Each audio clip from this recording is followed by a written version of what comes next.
You guys are not going to want to miss this exclusive Terra Luna information. Make sure to like the video, hit the subscribe button if you haven't already, and of course check out our free Discord with the second link down in the description below. But other than that, let's get right into this video. Alrighty everybody, welcome back to another video. I hope you guys are all having an amazing day today. We're talking about Terra Luna in today's specific video, and we have a bunch of different information, stuff going by whistleblowers as far as the information that they're putting out on Twitter, and a host of other pieces of articles and just things that we want to talk about because guys, Terra Luna is constantly making waves in the overall crypto space right now, especially in the news and a host of other things. So without further ado, we're just going to hop into some of the things that we're going to be talking about today because you're not going to want to miss some of these crazy articles. First things first though, guys, FatManTara, or Fatman, however you'd like to refer to him, he is a Terra Luna whistleblower. This is somebody who is actively basically saying, I worked for Terra Luna in the project and I am now revealing a lot of very key details and information that we otherwise were not made aware of. More specifically, stuff that went on behind the scenes while Terra Luna was on its rise to fame and in the subsequent downfall, the days that followed the fall of Terra Luna as well. He's been putting out more and more articles and tweets like this every single day talking about this, and here is one of the most recent ones that we're going to talk about right now. It says, I have been around in this space for a while and have seen many coins come and go. I don't say this lightly. The LUNC crowd is one of the most dim-witted, toxic groups of people I have ever seen in crypto.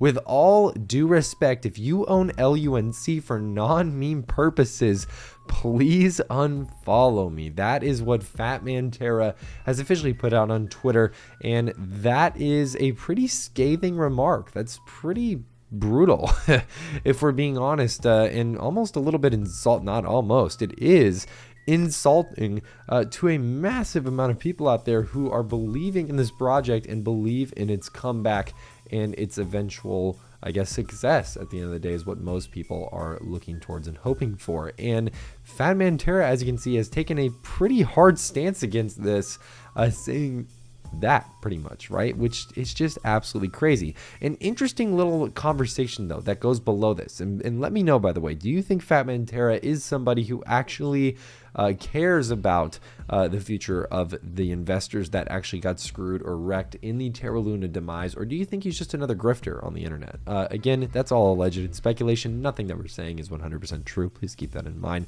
But here's a really interesting little conversation that went down here. So somebody responded to him with a little bit of critique saying, you tricked everyone into believing that this was the best LUNC proposal, 480 instead of burning 1.2%, by saying that you supported it and knowing people trust you. Now it is past. You have come out with nonsense like this. What games are you playing here? She is referencing, or they, I'm not sure who this person is, they are referencing this tweet put out by Fatman that says, to the LUNC crew, I support this proposal and I hope it is enacted. This is proposal 480, which is basically a proposal that promotes burning, I believe, 480 billion or trillion. I can't remember the exact proposal. I believe it might be on here on Terra Station if we can go take a look here about whether or not that was passed, and it doesn't look like, unfortunately, it's available right there. But either way, this is what he supported. He said he doesn't support, however, the burning of 1.2% of every transaction because he says that it will burn 0.35% of each transaction fees,